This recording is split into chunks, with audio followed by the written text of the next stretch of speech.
Hello YouTube family, कशा आहात? तर मला आता बरं वाटते, ओके वाटते. तर आता सुट्टी माझी म्हणजे डिक्लेअर केली आहे, तर सुट्टी होणार आहे मला.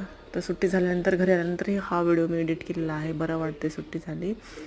म्हणजे कंप्लीट मी 3 दिवस होते. 4थ्या दिवशी घरी आले, सुट्टी झाली. आणि किरकोळ होतं, सर्दी खोकला वगैरे खूप सारं, पण बाकीचं सर्व राहिलं.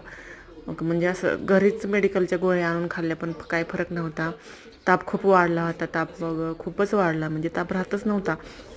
सर्व अन्न पाणी काय खाल्लं तर कडू लागत होतं.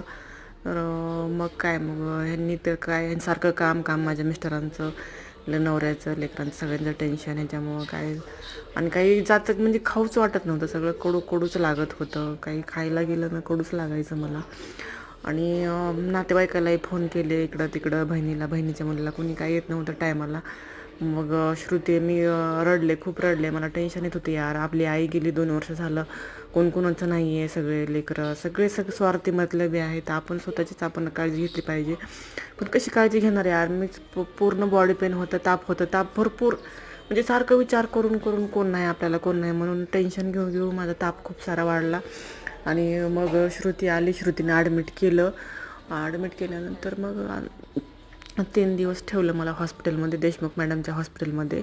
आंबेडकर पार्कच्या समोर आहे देशमुख हॉस्पिटल म्हणून. त्या मॅडम ओळखीच्या आहेत, तर मग तिथं मी ॲडमिट वगैरे झाले, बरं वाटते.